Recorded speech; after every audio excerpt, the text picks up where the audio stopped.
Hey everybody, Coach Stacy here with Allie, and we are on the final week of how to actually think positively, how to help your gymnast actually think positively. This stuff sets you up for the rest of the fall so well. So thanks for hanging with us. Super excited to have you guys here. Allie, can you give us a really quick review of the thought ladder if this is the first time somebody's tuning in?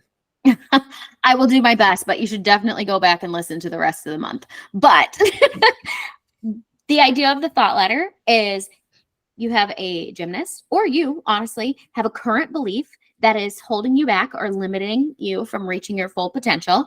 And you want to have a new belief, a new positive belief that is going to be helpful for you. The easiest example of this is you're thinking you can't do something and you want to believe you can do something. That thought swap can be really difficult because that's kind of a big jump to believe that you can't to can do something. And so we help you with the process of like how to actually create new neural pathways to believe that new thought and take steps, drills, progressions to get there. So the very first one is to say, I notice that I'm thinking. Your current belief is something that you believe is true and is a fact and is something that like can't be changed. So being able to say, I notice that I'm thinking I can't do this allows your brain to realize, oh, one, it's a thought and not a fact. And two, Stacy likes to add on, and I might be wrong, which allows you the opportunity and possibility to think something differently. So first step, I notice that I'm thinking I can't do it. And then we build from there. It is possible that I can do it. I am learning to believe that I can do it. More often than not, I believe I can do it, to actually believing that you can do it. And so that's just going to take you, as you can kind of feel it as you say those things, the build up, the emotional build up to get to that new belief. And that very top belief is pretty much impossible to believe without evidence of it actually being true. So normally you get to number 4, and more often than not, you're believing it. And until you have actually successfully done it over and over again, and your brain is like, oh yeah, I believe that I can do it because I've done it a billion times, it makes it hard. So that's that whole process of building up, actually getting a thought swap in as quick as I possibly can. How'd I do, Stacy? Stacy, I can't hear you. Sorry, dog was barking, had to mute it. Okay.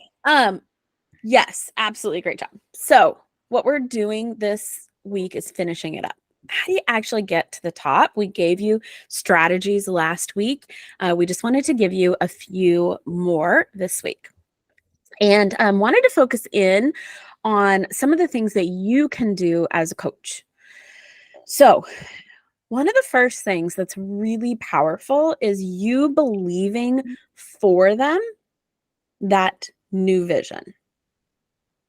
So they're trying to, we've been on, we always get on a kick. We're either like an acro series or bar release. So this month it's on the bar release. So they're trying to do a bar release. They're trying to, they're trying to get their pack. They're trying to get a, bigger level 10 elite release, or, they're trying to jump from, like, I've got one girl right now, huge mental block on jumping from the low bar to the high bar. So they're just trying to do this thing. And so you believing for them, and this is what I say to them. I'm like, I can see a future where you come into the gym and you put your grips on, no stress, no drama, jump up, do that release without even thinking about it, where it's not stressful anymore, where you completely have it. Or I see a future where you have completely embraced, one of the ones we've been using is like, the higher I go, the safer I am. So I see a future where you like go sky high on all of your tumbling and all of your releases and all of your dismounts, because that's what keeps you safe. Like, and I know you don't see that future yet, and that's okay. Is it okay with you if I believe it for you? And if you've got teenagers, they may roll their eyes, but Not me. They will. They absolutely will. None of mine have, but I'm the mindset coach. Yep. My job to believe for them. It's my job to believe for them and to believe their mindset parts of it, versus, you're the parent or you're the coach and they're like, what? But anyways, they might roll their eyes. But the way the brain works is we actually adapt to the people around us. And so when someone is believing for you, your brain starts to mirror that and starts to follow that belief for them.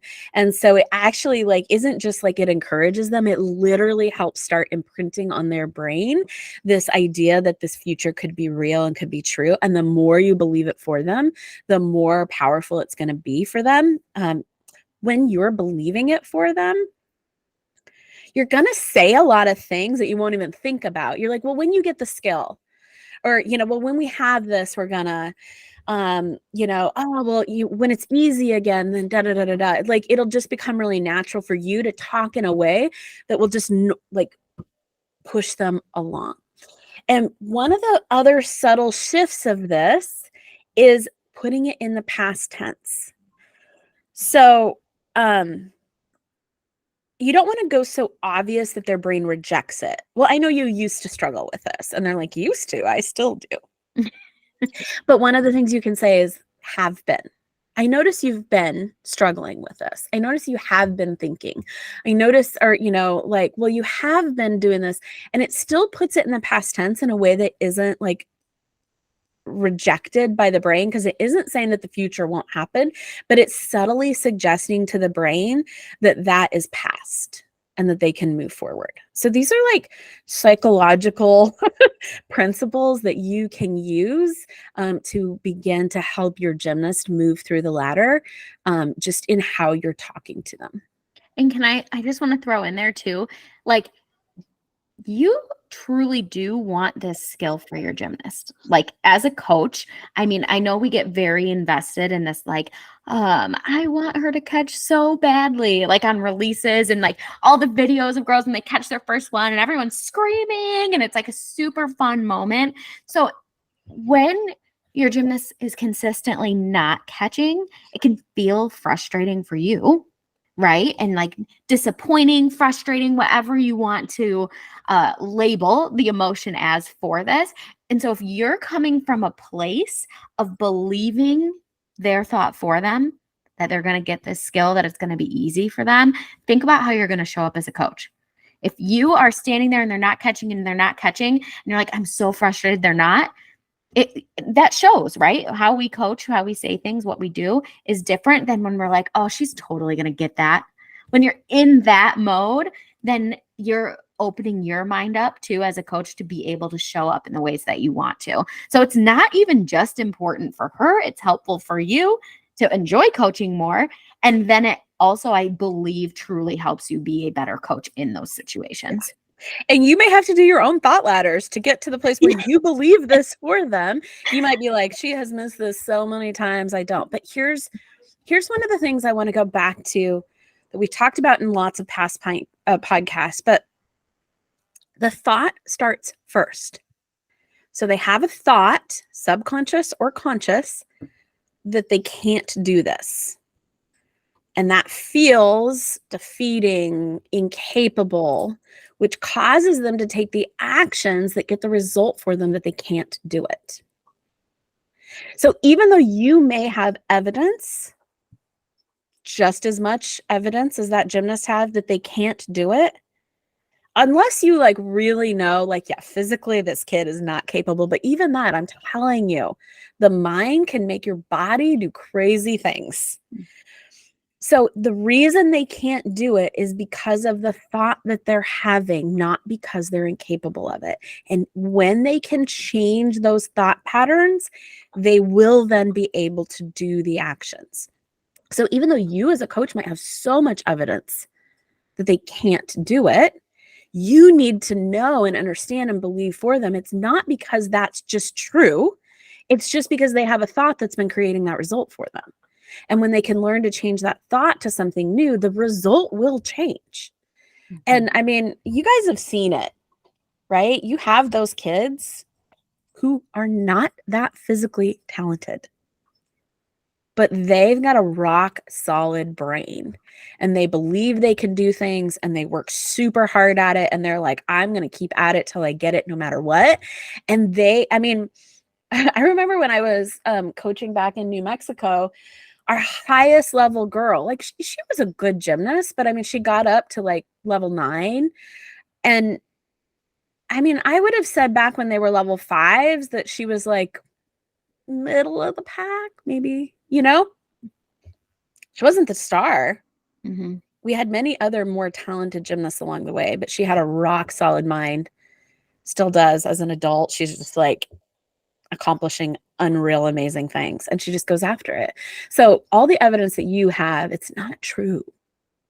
It's just the result of the thoughts that they're having. And so when you're believing it for them and you can get there, it will change how you coach. It will change how they get it. Mhm.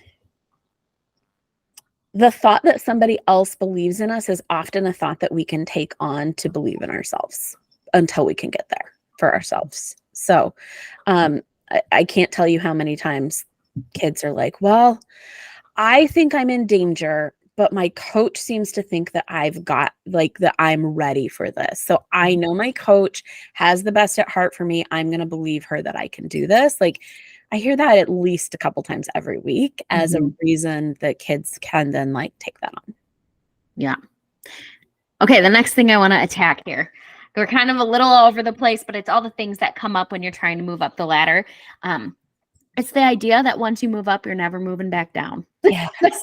That is not the reality. Okay. And this is for, I mean, a lot of things can happen. So, one, just like a skill, I love bringing it back to skills because it makes it easy. Just because you've gotten your back handspring on high beam does not mean you are never going to go do a back handspring drill again ever in your life. Okay. Or need to. Like, you're going to have a day where you're going crooked or you're not square anymore and you have to go rework on some of those lower down the ladder skills, okay, in order to build back up. Okay. Sometimes a major thing happens and that they fall or have an injury or something scares them and they have to go back down the ladder and build back up.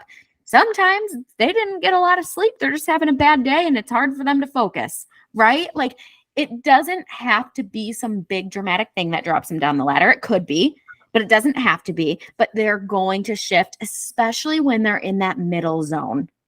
Yeah. Okay. A lot of times when they get to number 5, it takes a lot more to get them it takes usually a bigger thing to get them dropped down.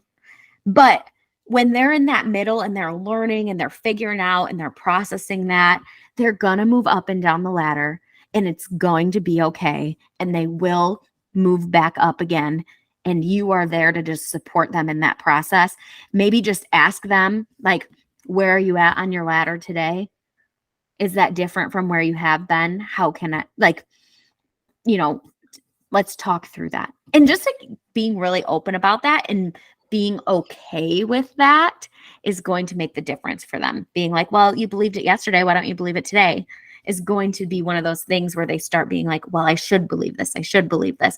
And then they get stuck and they're not able to continue to keep moving up and down. So just realize moving up and down the ladder is normal. It doesn't have to be a big dramatic thing that happens that makes it so they don't believe it anymore. When we're in meet season, actually, we even, we work on beliefs. It doesn't even matter what the belief is, but we work on a belief all season that they're going to believe that helps them compete well.